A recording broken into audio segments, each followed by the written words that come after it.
नमस्कार। जगतगुरु भगवान श्री कृष्ण जी के चरणों में कृतज्ञता पूर्वक वंदन करता हूँ। सनातन संस्था एवं हिंदू जनजागृति समिति की ओर से धर्म संवाद के इस विशेष कार्यक्रम में मैं कार्तिक सालुंके आप सभी का हार्दिक स्वागत करता हूँ। बंधुओं, कोरोना की इस पार्श्वभूमि पर हम पिछले कुछ दिनों से धर्म संवाद का एक विशेष कार्यक्रम कर रहे हैं। वर्तमान में ये जो स्थिति निर्माण हुई है, इसके ऊपर केवल अध्यात्म ही हमें बल दे सकता है। हमें आत्मिक बल बढ़ाने के लिए हमने अध्यात्म के अलग अलग विषयों पर इस कार्यक्रमों में चर्चा की। हमने अध्यात्म क्या है, सुख शांति के ऊपर हमने जानकारी ली है। आज के इस धर्म संवाद के विशेष कार्यक्रम में हम परमेश्वर, ईश्वर, अवतार एवं देवता इस महत्वपूर्ण विषय पर हम जानकारी प्राप्त करने वाले हैं। इस आपातकालीन स्थिति में, इस संकट काल में हम सभी की भाव भक्ति बढ़े, हमारी श्रद्धा बढ़े, उस दृष्टिकोण से आज का यह हमारा विषय रहेगा। आज के इस संवाद हेतु हमारे साथ उपस्थित है हिंदू जनजागृति समिति के राष्ट्रीय मार्गदर्शक सद्गुरु डॉक्टर चारुदत्त पिंगले जी। नमस्कार सद्गुरु डॉक्टर पिंगले जी। नमस्कार। सद्गुरु डॉक्टर चारुदत्त पिंगले जी ईएनटी सर्जन हैं और वो अध्यात्म के अधिकारी संत भी हैं। विगत 21 वर्षों से आप पूर्णकालीन हिंदू धर्म प्रचारक के रूप में देश विदेश में प्रवास कर रहे हैं। आपने धर्म से संबंधित अनेक ग्रंथों का संकलन भी किया है। वैद्यकीय क्षेत्र तथा आध्यात्मिक और सामाजिक क्षेत्रों के आपके अनुभवों का हम सभी को निश्चित ही लाभ होगा। तो आइए, आज हम यह विशेष जो धर्म संवाद आयोजित किया है, इसको अभी हम प्रारंभ करते हैं।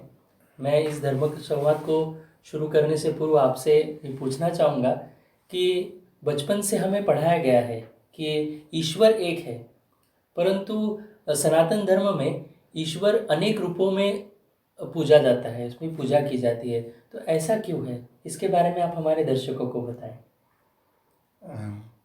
ज़रूर कार्तिक जी, ये बहुत मूलभूत प्रश्न आपने पूछा है, जिसके बारे में बार बार समाज या हमारे अन्य जो धर्मी है उनसे भी ये प्रश्न बार बार पूछा जाता है। तो सबसे पहले मैं ये बताना चाहूँगा कि हमारे जो ऋषि मुनि हैं वो उन्होंने बहुत बड़ी विरासत हमें दिया है। इस ब्रह्मांड की, विश्व की उत्पत्ति के बारे में उन्होंने जो एक आध्यात्मिक साधना और तप करके उन्होंने जो कुछ खोज निकाला है, वो सब हमारे लिए बहुत महत्वपूर्ण है ऐसे लगता है। ये सनातन हिंदू धर्म में परमेश्वर, ईश्वर, अवतार एवं देवता, इस तरह की जो दिव्य शक्तियों की विविध स्तर की जो रचनाएं हैं उसके संदर्भ में, तथा ये जो विश्व का निर्माण हुआ उसमें मनुष्य, प्राणी, वनस्पति तथा ये जो निर्जीव सृष्टि है पंचमहाभूतों की, इसकी जो विविध स्तर की रचना है, इसका गहन अध्ययन हमारे ऋषि मुनियों ने खोजकर निकाला था। वो हमें सब समझ लेना बहुत आवश्यक है ऐसे लगता है। सबसे पहले अब ईश्वर क्या है यह समझने की आवश्यकता है। तो मूलतः ईश्वर एक निर्गुण निराकार सत्ता है। परमात्मा का जिस अंश से इस ब्रह्मांड की, इस सृष्टि की रचना होती है, उसे ईश्वर कहा जाता है। अब उसके कुछ गुणों के दृष्टि से हम ईश्वर इस तत्व का अध्ययन करेंगे।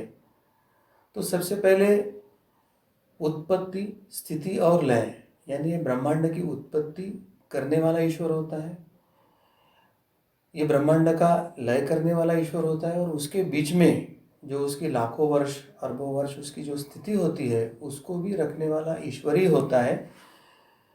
उत्पत्ति वो ब्रह्मा के रूप में करता है, स्थिति वो विष्णु के रूप में करता है, और जो लय, प्रलय या संहार करना है वो शिव के स्वरूप में करता है। इसलिए उत्पत्ति, स्थिति और लय का नियामक जो है वो ये ईश्वर होता है। दूसरा ईश्वर का महत्व गुण है कि वो सर्वव्यापक है। अब सर्वव्यापक मतलब क्या है? तो एक पृथ्वी का अगर उदाहरण लेते हैं तो एक हवा ये तत्व है कि वो पृथ्वी पर सर्वव्यापक है, यानी पृथ्वी के किसी भी कोने पे जाए तो आपको हवा मिलती है। उसी तरह से ये ब्रह्मांड में, ये सृष्टि में जो जो निर्माण हुआ है आकाशगंगाएं हैं, फिर ग्रह तारे हैं, नक्षत्र है, उसके साथ ये पृथ्वी निर्माण हुई है, पृथ्वी पर फिर ये जीवन सजीव या निर्जीव सृष्टि निर्माण हुई है। तो जो भी दिख रहा है, जो दिख नहीं पा रहा है, जो भी हमको बुद्धि और पंच ज्ञानेंद्र से आकलन होता है और जो नहीं होता है, वो सभी उत्पत्ति होने वाले स्थिति को ईश्वर ने व्याप्त कर रखा है, इसलिए वो सर्वव्यापी है। दूसरा यानी वो सर्वांतरमयी है, यानी सबके अंतर में भी वो व्याप्त कर है। यानी जो जो चीज़ हमें दिख रही है, जो अनुभव कर रही है, या जिसको हम स्थूल या सूक्ष्म से खोज सकते हैं, कि उसके अंदर भी वो भरा हुआ है, तो वो सर्व अंतर्यामी है।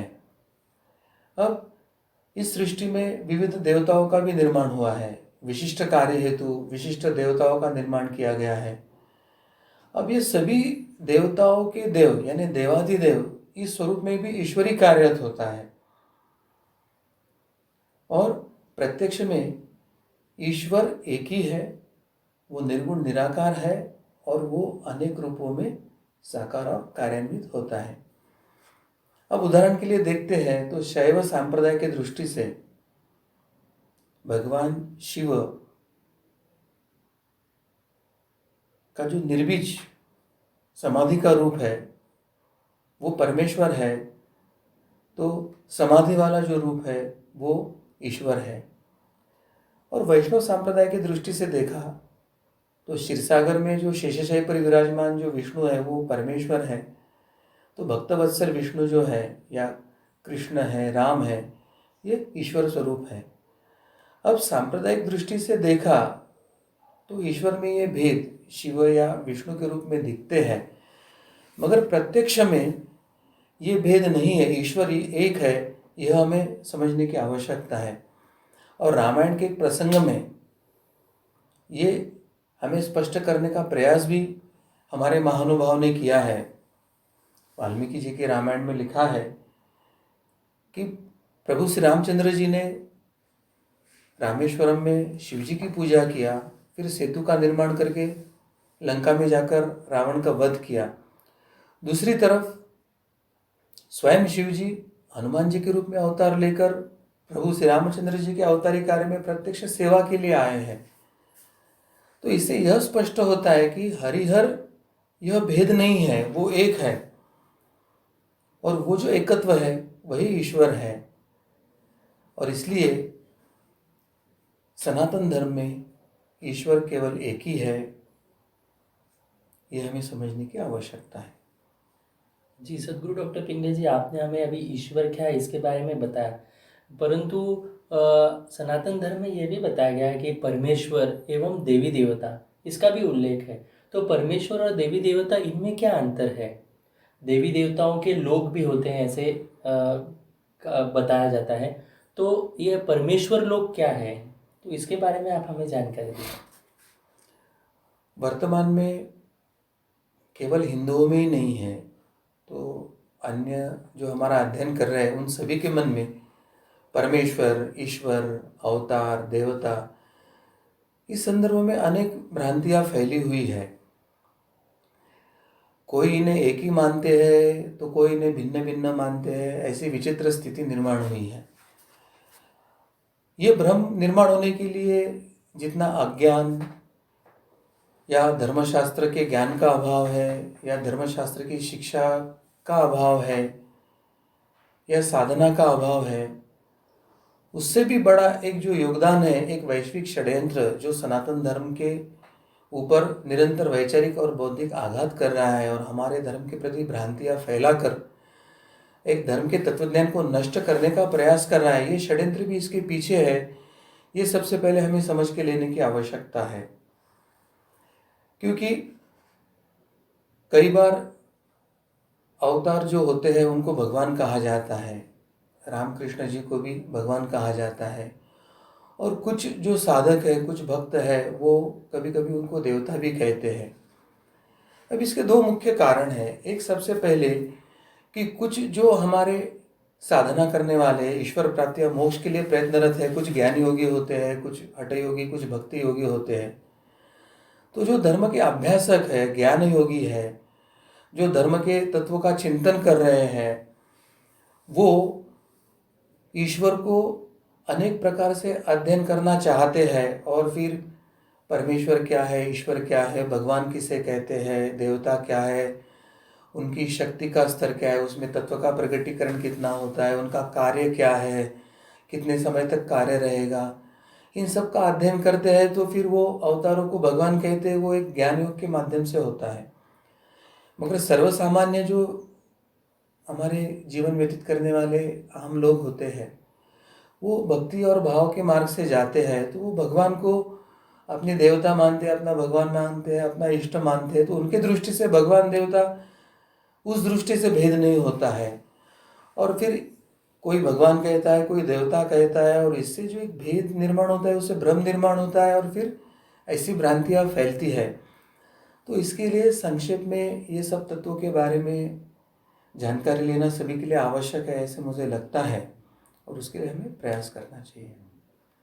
जी, मुझे यही पूछना था कि परमेश्वर ये जो संकल्पना है, तो इस संकल्पना के बारे में आप हमें थोड़ी जानकारी दें। हाँ, बहुत अच्छा। यानी पहले तो एक दो लाइन में मैं हमारे जो विद्वान अभ्यासक या ज्ञान मार्ग है उनके लिए मैं बताना चाहूँगा कि भाषा शास्त्र की दृष्टि से इस शब्द की व्युत्पत्ति कैसे हुई है। परमेश्वर यह परम, ईश, वराह यह तीन शब्दों से परमेश्वर यह शब्द का निर्माण हुआ है, यानी परम अधिक ईश्वर।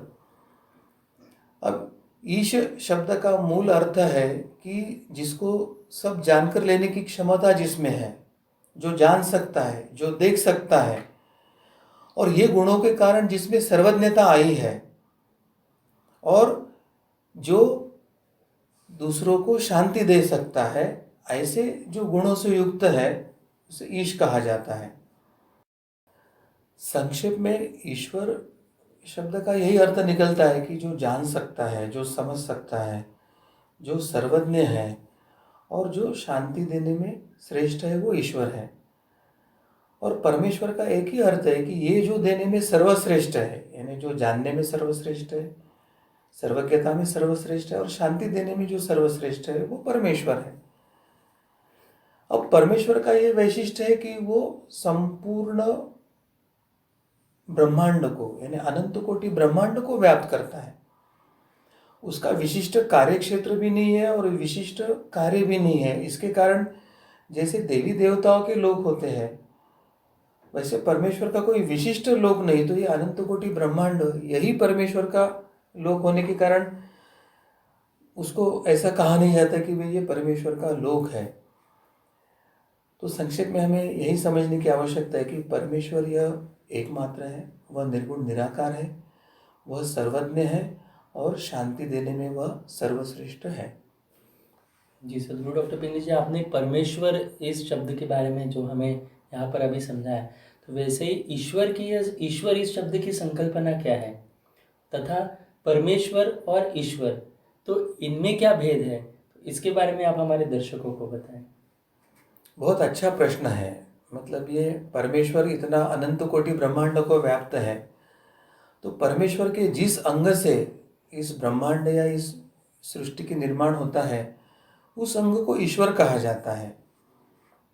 यानी उदाहरण के तौर पर अगर हम देखते हैं कि किसी जलाशय में या बांध में बहुत सारा पानी भरा हुआ होता है और जब आवश्यकता है जब उसका कोई एक दरवाज़ा खोल दिया जाता है तो एक छोटा सा प्रवाह बाहर शुरू होकर वो समाज के उपयोग के लिए प्रवाहित होता है। उसी तरह से ये अनंत व्यापक परमेश्वर से जिस अंश से ये सृष्टि का निर्माण होता है उसी को ईश्वर कहा जाता है। अब ईश्वर ये शब्द में ही उसके कुछ गुण, वैशिष्ट या शक्ति समाहित है। ईश्वर का अर्थ है जो स्वामी है, जो सत्ताधीश है। यानी हमारा ये जो चतुर्दश ब्रह्मांड है, 14 भुवनों का ब्रह्मांड है, इसका जो स्वामी है, इसका जो सत्ताधीश है उसे ईश्वर कहा जाता है। ये पूर्ण ब्रह्मांड को व्याप्त कर रहता है। इसकी सत्ता से ही ब्रह्मांड चलता है।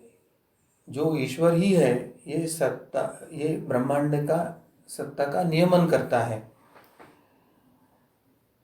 अन्य मायने में अगर देखा जाए तो शिव है, श्री विष्णु है, श्री राम है, श्री कृष्ण है, यह शब्द भी ईश्वरवाचक ही माने जाते हैं।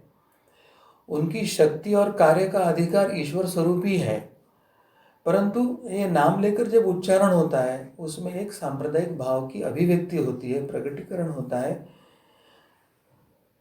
इसलिए हमें यह जानने की आवश्यकता है कि ये दृश्य में भिन्न है, नाम में भिन्न है, मगर इनका कार्य जो है वो ईश्वर स्वरूप ही है, इसलिए इनमें अभेद है। अब ईश्वर का जो दूसरा वैशिष्ट्य है वो स्वयंभू होता है। स्वयंभू का मतलब है कि जो स्वयं से निर्माण होता है। अब स्वयंभू का प्रत्यक्ष तो उदाहरण नहीं है, मगर जैसे हम कभी खेत को जोतने का प्रयास करते हैं तो उसमें हम प्रयास करके जो बीज डालते हैं उसका तो हमें उत्पादन मिलता है कृषि में, मगर कभी कभी हम जो बोते नहीं, ऐसे भी कुछ तृण या कुछ वनस्पति वहाँ अपने आप उग के आते हैं जिसके लिए हमने प्रयास नहीं किया होता। तो उसी तरह से जो अपने आप स्वयं को प्रकट करता है, ऐसी शक्ति जिसमें होती है उसे स्वयंभू कहा जाता है, और इसलिए ईश्वर को स्वयंभू कहा जाता है। तो ईश्वर का दूसरा गुण है। स्वयंभू का एक दूसरा भी अर्थ है कि जो निराकार से साकार होने की प्रक्रिया करने के लिए स्वयं शक्तिमान होता है वो स्वयंभू होता है। ईश्वर का जो अगला गुण है, ईश्वर निराकार, निर्विकार और निर्विकल्प होता है, और उसे आजन्मा भी कहा जाता है। मगर हम सब मनुष्य के दृष्टि से जो ईश्वर के महत्व के गुण हैं वो है उसका दयालुपन, उसका प्रेमपूर्ण व्यवहार। वो हमारे जगत का रखवाला है, वो हमारे विश्व का, ब्रह्मांड का रखवाला है। ऐसे कहा जाता है कि ईश्वर या देवताओं का सबसे बड़ा गुण कौन सा है, तो प्रेम। अगर उसमें से प्रेम निकाल दिया जाए तो ईश्वर की भक्ति कोई क्यों करे। और इसलिए हमारे जो मनुष्य के दृष्टि से है वो ईश्वर का सबसे बड़े जो गुण है वो दयालु, प्रेम और हमारा वो रखवाला होने की दृष्टि से है। और वर्तमान में जो कोई तत्वज्ञान या साधना करते हैं तो ईश्वर का एक महत्व का गुण के बारे में चर्चा किया जाता है, वो सच्चिदानंद, अर्थात सत चित आनंद स्वरूप ईश्वर। यह हमारी दृष्टि से जानकर लेने के लिए अत्यंत महत्वपूर्ण सूत्र है, क्योंकि सत का अर्थ है सनातन, शाश्वत, जिसका कोई प्रारंभ भी नहीं और जिसका कोई अंत भी नहीं होने वाला, ऐसा हमारा ईश्वर होता है। वो ना तो बदलने वाला होता है ना तो समाप्त होने वाला होता है। अब उसका जो दूसरा गुण है चित्त, चित्त का अर्थ है चेतना, चैतन्य, विचारणा, मन और बुद्धि आदि। यानी हमारे जो जीवन चलने के लिए जो चेतना अंदर चल रही है, जो विचरण हो रहा है, या मन बुद्धि जिसके आधार पर कार्य करते हैं, वो जो है वो गुण ईश्वर ही होता है। और ये चेतना से ही समस्त संस्कार का उद्भव या निर्माण भी होता है। और तीसरा सबसे बड़ा जो ईश्वर का गुण है और जो सबको आकर्षित करता है वो है आनंद। हर व्यक्ति, हर मनुष्य, हर प्राणी, हर वनस्पति किसके लिए प्रयास करता है? आनंद प्राप्ति के लिए। संसार की उत्पत्ति ही आनंद के लिए हुई है और शुद्ध आनंद की अनुभूति आना अत्यंत दुर्लभ है। इसलिए समस्त प्राणी मात्र आनंद के पीछे दौड़ रहे हैं और हमारा भी साधना करके अपने आनंद स्वरूप, ईश्वर के आनंद स्वरूप से एकरूप होने की ही प्रक्रिया करनी है। तो इतने सारे ईश्वर के जो गुण है उसके माध्यम से हम ईश्वर को जान सकते हैं। जी सदगुरु डॉक्टर पिंगले जी, आपने हमें ईश्वर, परमेश्वर, ये इन विषयों में विस्तार से हमें बताया। तो अभी आप अवतार एवं देवता, इस विषय के बारे में भी आप हमें अवगत करवाएं।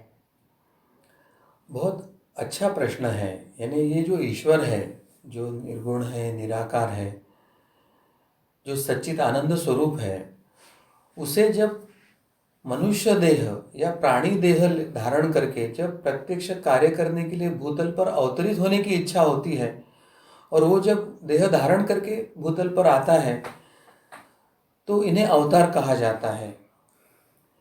अब ईश्वर अवतार कब लेता है ये जानना हमारे लिए सबसे महत्वपूर्ण है, क्योंकि जब भूलोक पर धर्म की हानि होना प्रारंभ होता है, लोग पुरुषार्थहीन होकर एक अधर्मी वृत्ति की दिशा तरफ जाना शुरू करते हैं, सृष्टि में अत्यंत उपद्रव शुरू होता है, एक विनाश की प्रक्रिया बढ़ने लगती है। इस विनाश की प्रक्रिया को रोककर, अधर्मता को रोककर समस्त मनुष्य और सृष्टि को धर्म के मार्ग पर चलने के लिए, धर्म की पुनर्स्थापना के लिए जब आवश्यकता निर्माण होती है, इसलिए युग युग में ईश्वर अर्थात भगवंत ये मनुष्य या प्राणी का देह धारण करके अवतरित होते हैं और उन्हें अवतार मानते हैं। श्री राम जी है, परशुराम जी है, कृष्ण है, ये मानवीय देह के अवतार है। तो वराह है, मत्स्य है, इत्यादि जो है ये प्राणी देह धारण करके ईश्वर ने लिए हुए अवतार है। जी, यहाँ पर अभी हम परमेश्वर, ईश्वर, अवतार एवं देवता इस महत्वपूर्ण विषय पर हम यहाँ पर आज धर्म संवाद में चर्चा कर रहे हैं। मेरा आप सभी से अनुरोध है कि आप सभी ये जो कार्यक्रम देख रहे हैं तो आप अन्यों को भी इसके बारे में बता सकते हैं, ये शेयर कर सकते हैं और लोगों को इसके विषय में आप जानकारी अवश्य दीजिए। आपके सभी मन के प्रश्न के शंकाओं का समाधान यहाँ पर होने वाला है। तो ये विषय बहुत ही महत्वपूर्ण यहाँ पर चल रहा है। मैं इस संवाद को आगे लेकर जाऊँगा। सदगुरु डॉक्टर पिंगले जी, आपने अभी हमें परमेश्वर, ईश्वर, अवतार इस बारे में बताया, तो देवता ये संकल्पना क्या है, इसके बारे में आप हम सभी को अवगत करवाएं। बहुत अच्छा, यानी परमेश्वर, ईश्वर, अवतार और देव, ये जो 4 स्तरों की दिव्य शक्तियों की जो हमारी रचना है, जो हमारे ऋषि मुनियों ने जाना है, उसमें सबसे नीचे के स्तर पर देवता लोगों की रचना होती है। देवता ये शब्द का अर्थ ही यह है कि जो दिव्य देह धारण करने वाला जो वर्ग है वो देवता कहा जाता है। वो विशिष्ट कार्य हेतु विशिष्ट शक्ति लेकर आए होते हैं और वो उसके लिए विहित कार्य के लिए उनकी शक्ति का उपयोग कर सकते हैं। देवता इस शब्द की व्याख्या यास्काचार्य ने इस तरह दिया है: देव दानातवा, दीपनातवा, द्योतनातवा, द्युस्थानो भवती इति वा यो देवा सा देवता। इसका अर्थ है दान देना, चमकना, प्रकाश देना, इस अर्थ से दा का उच्चारण है। दीप तथा द्युत इस धातु से ये देव शब्द की निर्मिति हुई है। संक्षेप में द्युलोक में जो रहते हैं उसे देवता कहा जाता है। अब देवता अलग अलग प्रकार के होते हैं, जैसे श्री राम, श्री कृष्ण आदि जो उच्च कोटि के देवता है, जो ईश्वर स्वरूप है, वो उच्च कोटि के देवता है और वो सभी कार्य करने में सक्षम होते हैं। अन्य जो स्वर्गलोक के देवता है वो विहित कार्य, जिससे वायु देवता वायु से निगडित कार्य करेंगे, जल देवता है वो जल से निगडित कार्य करेंगे, वास्तु देवता है वो वास्तु से निगडित कार्य करेंगे, कुल देवता है वो कुल परंपरा में जो जन्म लेते हैं उनके भौतिक और आध्यात्मिक उन्नति के लिए कार्य करेंगे। तो इस तरह से होती है। कुछ उपास्य देवता होती है जिसकी उपासना करके हम आध्यात्मिक प्रगति कर सकते हैं। कुछ अनुपास्य देवता है कि जिसकी उपासना करना आवश्यक नहीं होता या करने से कष्ट होता है। जैसे कहा जाता है कि ब्रह्मा ये अनुपास्य देवता है। प्रत्यक्ष में ब्रह्मा अनुपास्य देवता नहीं, तो ब्रह्मा निर्मिति की देवता है, सृष्टि की, और निर्मिति के लिए बहुत शक्ति या ऊर्जा या तेज लगता है, तो उसकी साधना करने से उससे कष्ट हो सकता है। इसलिए ब्रह्मा को तात्विक तौर पर अनुपास्य कहा गया है, मगर फिर भी 2-3 जगह ब्रह्मा के मंदिर है और उपासना की जाती है। उससे अधिक जो क्षुद्र देवता होते हैं, वो क्षुद्र देवता की अगर उन्होंने जो नियम बनाए उस तरह का आचरण नहीं किया गया तो उससे वो कोपित होते और दंडित भी करते हैं। इसलिए क्षुद्र देवता के जो आचार और नियम बंधन होते हैं उसका पालन करना जरूरी होती है। कुछ देवता होते हैं वो इच्छा पूर्ति करने वाले देवता होते हैं, तो भक्तों के अनुयायी की जो सकाम कामना है उसकी पूर्ति के लिए देवता होते हैं। तो देवताओं में भी अलग अलग प्रकार होते हैं। जी, आपने अभी देवताओं के विषय में हमें जानकारी दी, तो सभी के मन में एक प्रश्न निर्माण होता है कि हिंदू धर्म में 33 कोटि देवी देवताएं हैं, तो इसमें वास्तविकता क्या है?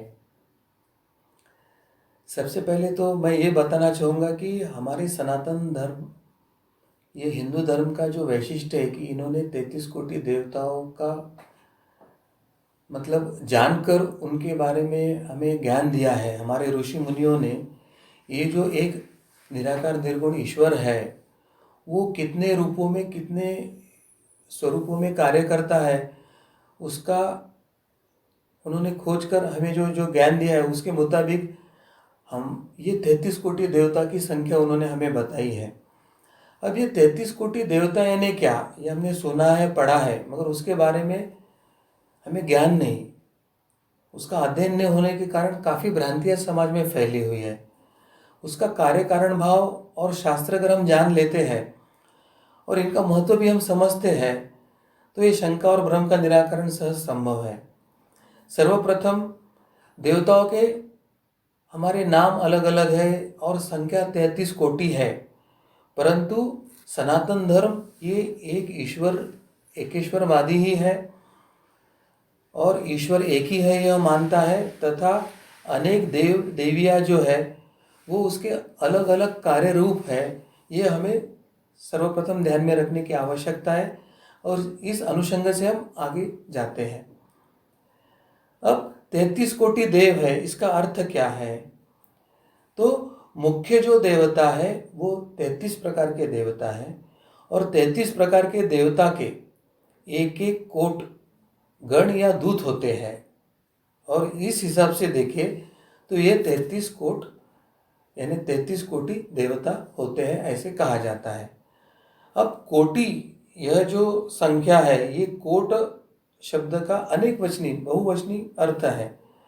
एक देवता और अनेक उसके एक कोटि गण, ऐसे 33 देवता और 33 कोटि गण लेकर 33 कोटि देवता बनते हैं। मगर कोट ये शब्द का दूसरा अर्थ है प्रकार भी होता है। 33 प्रकार के देवता ऐसा भी उसका अर्थ होता है क्योंकि देवता के भी अनेक प्रकार हैं। इष्ट देवता अनिष्ट देवता है, उपास्य देवता अनुपास्य देवता है, सजीव या निर्जीव देवता है, उच्च या क्षुद्र देवता है, वैदिक या पौराणिक देवता, ऐसे अनेक देवता के प्रकार होते हैं। तो प्रकार के अनुसार भी 33 प्रकार होते हैं, यह इसमें कहने की बात होती है। और प्रत्यक्ष में ऐसा भी कहा जाता है कि ब्रह्मा विष्णु महेश यह 3 प्रमुख देवता है और इन प्रमुख देवता के प्रत्येकी 11-11 कोटि देवता या गण होते हैं और इस हिसाब से भी देखें तो ये 33 कोटि देवता होते हैं। देवताओं की निर्मिति या क्षय ये प्रक्रिया निरंतर चलते रहती है। पुरातन देवता नष्ट होते हैं, नए देवता की निर्मिति होती है, परंतु ये देवताओं की संख्या मात्र सतत कायम रहती है। ये बड़ा एक वैशिष्ट्यपूर्ण संशोधन हमारे ऋषि मुनियों ने हमें बताया है। जी सदगुरु डॉक्टर पिंगले जी, आपने अभी हमें जिस प्रकार से बताया कि 33 प्रकार के देवता होते हैं, तो 33 प्रकार के मुख्य देवताओं की जानकारी आप हमें दीजिए। हाँ, यानी आपने जो प्रश्न पूछा है कि 33 प्रकार के मुख्य देवता कौन से हैं, तो वो हम जान लेंगे अभी। तो सर्वप्रथम हम आदित्य ये देवता के बारे में जानते हैं। आदित्य के 12 प्रकार होते हैं। दूसरा है रुद्र देवता, तो रुद्र के 11 प्रकार है, एकादश रुद्र ऐसा कहा जाता है। तीसरा होता है वसु, वसु यानी जो दिशाओं के स्वामी होते हैं, तो वो वसु 8 होते हैं। अष्ट दिशाओं के जो स्वामी होते हैं वो 8 संख्या में होते हैं। इंद्र एक और प्रजापति एक, इस तरह से ये 33 प्रकार के देवता है। अन्य एक विचारधारा में इंद्र या प्रजापति के बजाय 2 विश्वदेव वो गिनते हैं और कुल मिला के वो 33 प्रकार के ही देवता होते हैं। तो इस प्रकार से 33 प्रकार के देवता और उनके एक कोटिगण मिलके 33 कोटि देवता होते हैं। जी, आपने अभी यहाँ पर हमें बहुत अच्छे से बताया कि 33 प्रकार के कौन से देवता होते हैं, लेकिन एक प्रश्न मन में निर्माण होता है कि केवल हिंदू धर्म में इतने प्रकार के देवता क्यों हैं? तो इस प्रकार से बहुत बार आलोचना भी की जाती है, तो इसके बारे में आप हमें क्या बताएंगे? सबसे पहले तो फिर से मैं कृतज्ञतापूर्वक हमारे ऋषि मुनियों को ही वंदन और शरण जाके स्मरण करूँगा, क्योंकि उन्होंने जब तपस्या करके ईश्वर कौन से रूप में कौन सा कार्य कर रहा है, ये उन्होंने संशोधन किया था, वो उन्होंने जान लिया था। और उन्होंने इतने प्रकार से ये ईश्वर कार्य था ये जानने के बाद उन्होंने उस देवता को संबोधन और नाम दिया था। जैसे हिंदू धर्म में देखा तो कुल परंपरा में कुल की संरक्षण के लिए, कुल के भौतिक और आध्यात्मिक उत्कर्ष के लिए कुल देवता होती है, यह जानकर उसे कुल देवता कहा गया है। जब कोई परिवार व्यक्ति अपने निवास के लिए घर बांधता है, घर की निर्मित करता है, वास्तु निर्माण करता है, तो उसने यह भी जाना था कि इस वास्तु के लिए भी एक शक्ति देवता कार्यरत होती है और उसे उसने वास्तु देवता संबोधित किया था। इसी तरह से स्थान देवता होती है, ग्राम देवता होती है, क्षेत्रपाल देवता होती है। तो विविध विधियों में विविध समय आवश्यकता अनुसार इन देवताओं की हम पूजा करते हैं और देवता की उपासना या आशीर्वाद लेते हैं। अब इस विषय में हिंदू विरोधी यही कहते हैं कि अन्य धर्म में केवल एक ही देवता है, तो हिंदू धर्म में इतनी देवता की आवश्यकता क्यों है?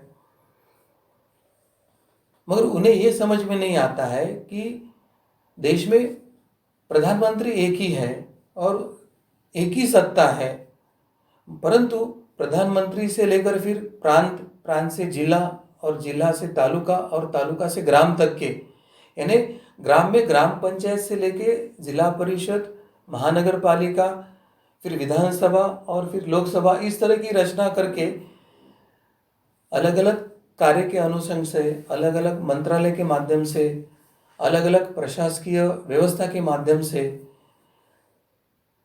एक व्यवस्था का निर्माण होता है। उसी तरह से ईश्वर एक ही है, मगर जल की आपूर्ति, वायु की आपूर्ति, भूमि का आवंटन, कुल परंपरा की रक्षा या बुद्धि की देवता, ज्ञान की देवता, ऐसे विविध रूपों में ईश्वर जब प्रकट होकर कार्य करता है, तो ये सब सनातन धर्म के ऋषि मुनियों का वो तब का फल है कि हम ये जान पाए कि इतना बड़ी व्यवस्था ईश्वर की है। तो एक तरह से ये हमारे सनातन धर्म के प्रगल्भता का ये लक्षण है, ऐसे मुझे लगता है। जी सदगुरु डॉक्टर पिंगले जी, अनेक देवताओं की साधना करें तो एकाग्रता नहीं होती है, तो क्या एक ही देवता या एक ही नाम जप अगर हम करते हैं तो उसका हमें साधना में लाभ हो सकता है क्या? बहुत मूलभूत प्रश्न आपने पूछा है, मगर हमको सनातन धर्म के कुछ तत्वों को भी ध्यान में रखकर साधना या उपासना की आवश्यकता होती है। और सनातन धर्म ने हमें एक तत्व बता के रखा है कि अनेकता से एकता में आना, ये एक मूलभूत सनातन धर्म का तत्व है।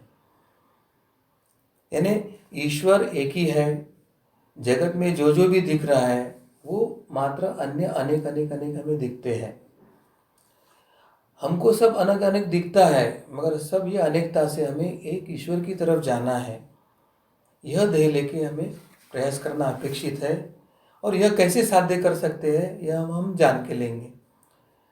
बहुत बार अध्यात्म में हम अपने रुचि को महत्व देते हैं, मगर हमारी रुचि अरुचि का अध्यात्म में कोई महत्व नहीं होता है। मान लीजिए किसी व्यक्ति को क्षय रोग हुआ, टीबी हुआ है, और वो डॉक्टर से कहेगा कि मुझे सल्फा की गोलियां पसंद है, मुझे पेनिसिलिन का इंजेक्शन पसंद है, इसलिए मुझे वही दो, तो क्या डॉक्टर वह देंगे? नहीं। डॉक्टर तो उन्हें कहेंगे कि आपको ठीक होना है तो आपको आइसोनेक्स ही लेना पड़ेगा। तो वैसे ही अध्यात्म में होता है।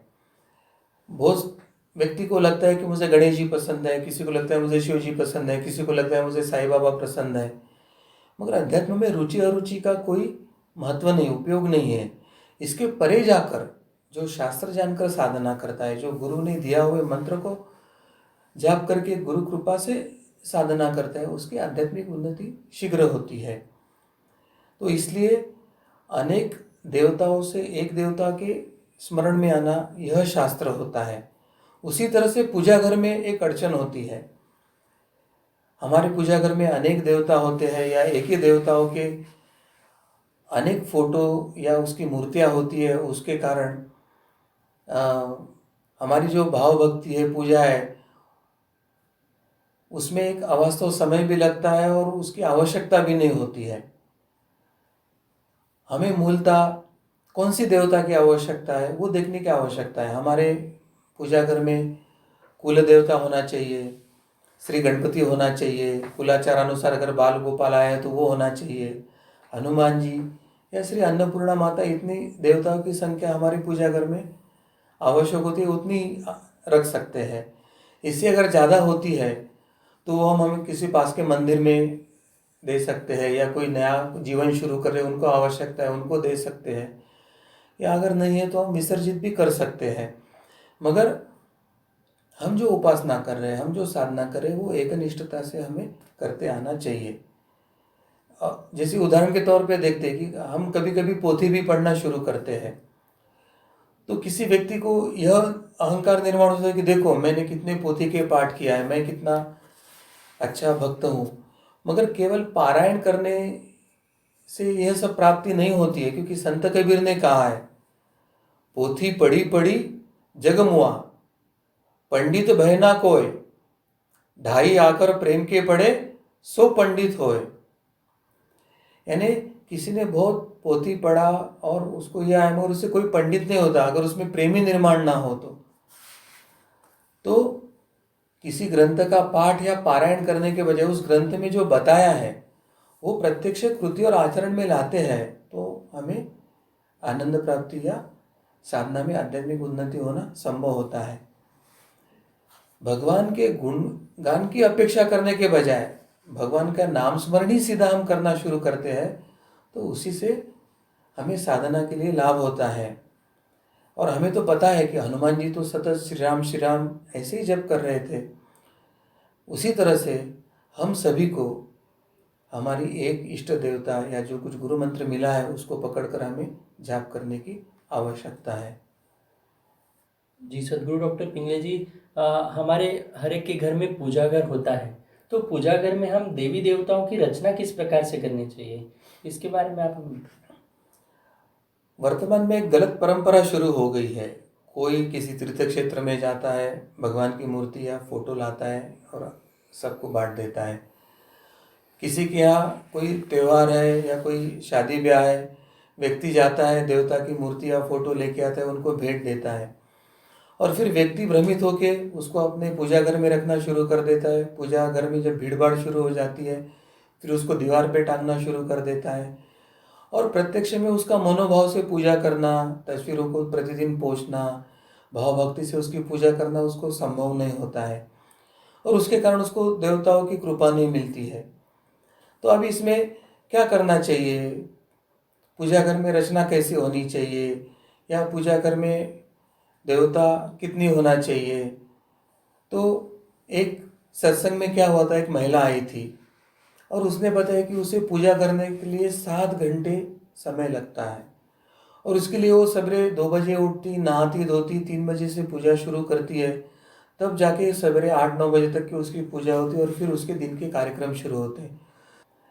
अब ये सब करने में धार्मिकता भी नहीं दिखाई दे रही, श्रद्धा भी नहीं था, भाव भी नहीं था, क्योंकि दादी सास के समय के देवता, फिर सास के समय के देवता, फिर इनके विवाह के समय में देवता की इतनी भीड़ हुई थी कि उसको पूजा में 8-9 घंटे लगते थे और फिर वो पूजा करना है करके करना हो रहा था तो उसका लाभ नहीं हो रहा था। अब विवाह होने के बाद एक कुल देवी होती है जो मायके से अन्नपूर्णा मिलती है, वो अन्नपूर्णा, हनुमान जी या बालकृष्ण हो तो उनकी एक मूर्ति। तो ऐसे 3-4 जो देवता है उतनी देवता हमारे पूजा घर में आवश्यक होती है। मैं एक उदाहरण दिखाना चाहूँगा कि इसमें अड़चने कैसे आती है। हमारे गुरुदेव डॉक्टर आठेलू जी एक बार उनके किसी मित्र के यहाँ बुलाने पर गए थे, तो उनके घर पर जाने के बाद हमारे गुरुदेव जी ने उनको पूछा कि आपके घर के उस कोने में क्या है, वहाँ से मुझे कुछ कष्टदायक या कुछ बुरे स्पंदन आ रहे हैं ऐसे लग रहे हैं। तो इस पर वे थोड़ा नाराज हो गए और वो बोले, अरे डॉक्टर ऐसे क्यों कह रहे हैं, उस जगह तो मेरा पूजा घर है। तो उस समय जब हमारे गुरुदेव जी ने जहाँ वहाँ जाकर जब देखा तो वहाँ पे कम से कम 25-30 देवताओं की मूर्तियाँ और प्रतिमा रखी हुई थी। जहाँ देवता या मूर्ति होती है वहाँ देवता का अध्यात्म शास्त्र के अनुसार शब्द, स्पर्श, रूप, रस, गंध और शक्ति एकत्रित होती है। हम सभी को केवल शब्द और रूप का ज्ञान होता है, मगर भगवान की उपासना करने के कारण उनका दर्शन होता है, उनकी शक्ति वहाँ जागृत होती है। जिस तरह से हम भौतिक शास्त्र या पदार्थ विज्ञान का अभ्यास करते हैं, तो हमें यह पता होता है कि प्रत्येक वस्तु में उसमें एक शक्ति विद्यमान होती है और उसका पता हमें अध्ययन के बाद पता चलता है। तो जैसे हम पूजा घर में पूजा करते हैं, तो वो प्रतिमा और मूर्ति से भी वहाँ शक्ति जागृत होती है, प्रक्षेपित होती है। और फिर जब दो शक्ति एकत्रित आती है, तो उसका मिलकर एक तीसरी नई शक्ति का निर्माण होता है।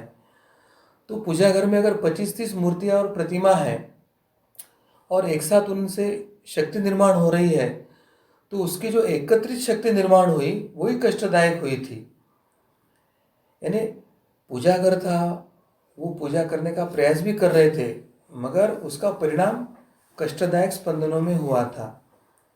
इसलिए हमें पूजा घर में मर्यादित देवता रखनी चाहिए।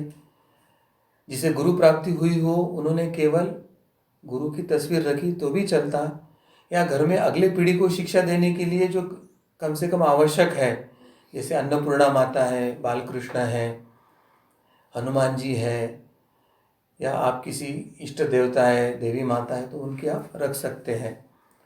4 या 5 देवता चाहिए। अब शंकराचार्य जी ने जिस समय ये पंचायतन की संकल्पना लाई, उसमें उन्होंने गणेश जी को प्रथम स्थान दिया था। इसके दो भी कारण हैं कि पूर्व में शैव और वैष्णव में काफ़ी द्वंद्व और झगड़े होते थे और एक दूसरे के देवताओं को स्वीकारने में उन्हें बड़ी कठिनाई होती थी। उसके समन्वय हेतु शंकराचार्य जी ने शंकर और विष्णु को नहीं तो श्री गणेश जी को पहले पूजा का मान और मध्यभागी मान दिया और उनका स्थान निश्चित किया।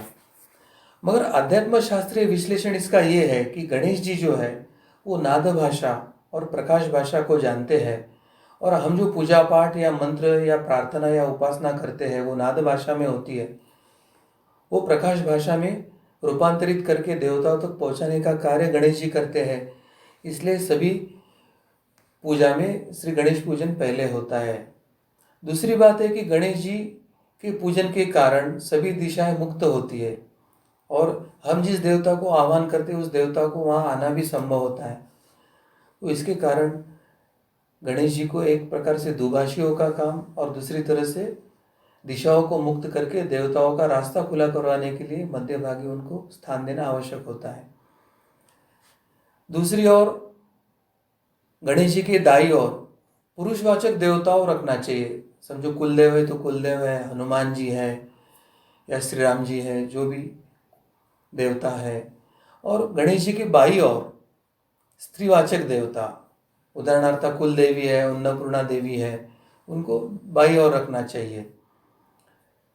जैसे पूजा में शास्त्र होता है, कभी कभी पुरोहित पूजा करते समय पति के बाएं और स्त्री को बैठने के लिए कहते हैं, तो कभी दाएं और बैठने के लिए कहते हैं। उसका शास्त्र है कि जब किसी कार्य हेतु शक्ति की आवश्यकता होती है तो पुरोहित पत्नी को यजमान के दाई साइड में बैठने के लिए बताते हैं। उसी तरह से एक दूसरा शास्त्र होता है कि दाई नाड़ी होती है वो शक्ति की होती है, बाई नाड़ी होती है वो आनंद की होती है। और स्त्रीवाचक जो देवता है वो शक्ति स्वरूपिणी होती है। और गणेश जी के दाई और अगर स्त्रीवाचक शक्ति रखा तो वहाँ एक बाजू में प्रचंड शक्ति निर्माण होती है और बाएं बाजू जो आनंद की है वहाँ पुरुषवाचक देवता होते हैं, तो वहाँ प्रचंड आनंद निर्माण होता है, तो वहाँ पे असंतुलन निर्माण होता है। तो गणेश जी की जो दाई शक्ति की नाड़ी है उसको संतुलित करने के लिए स्त्रीवाचक देवता बाई तरफ रखी जाती है।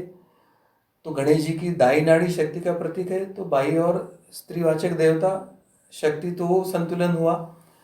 गणेश जी का बाई नाड़ी जो है वो आनंददायी है, तो दाहिने तरफ रखे हुए जो पुरुषवाचक देवता है वो आनंद स्वरूप होते हैं। तो दोनों तरफ शक्ति का संतुलन निर्माण होके उपासक या भक्तों को जो आवश्यक है वो उसे प्राप्त होता है।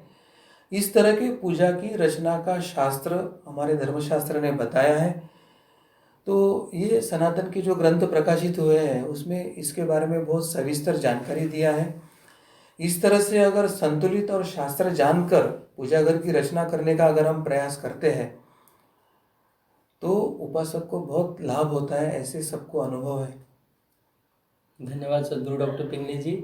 आपने आज हमें बहुत महत्वपूर्ण विषय पर ध्यान दिया। आज हम सभी ने समझ कर लिया कि परमेश्वर, अवतार, ईश्वर, ये सब संकल्पनाएं क्या क्या है, देवताएं कौन सी है, 33 कोटि देवता क्या है, और हमें कौन सी देवता की उपासना करनी चाहिए। हमारे घर का पूजा घर है, उस पूजा घर में हमें किस प्रकार से हमें रचना करनी चाहिए। तो ये सब धर्मशास्त्र में जो बताया गया है वो सब जानकारी आज हमें सद्गुरु डॉक्टर पिंगले जी के माध्यम से यहाँ पर मिली है। हम सभी आपके प्रति बहुत बहुत कृतज्ञ हैं। हमें जानकारी आपने हमें यहाँ पर दी। इसी के साथ आपको यदि ये विषय सुनते समय यदि आपके मन में कोई प्रश्न निर्माण हुए हो तो आप सभी अवश्य अपने कमेंट बॉक्स में, फेसबुक कमेंट बॉक्स में, यूट्यूब पे आप अवश्य दे सकते हैं। आपकी सभी शंकाओं का समाधान करने का हम यथाशक्ति प्रयास भी करेंगे। अब इसी के साथ आज का यह जो धर्म संवाद का जो विशेष कार्यक्रम है वो यहीं पर हम रोकते हैं उसे। भगवान श्री कृष्ण जी की असीम कृपा से आज का यह विषय यहाँ पर पूर्ण हुआ। आज का संवाद यहीं पर संपन्न हुआ, ऐसे मैं घोषित करता हूँ। सभी को नमस्कार।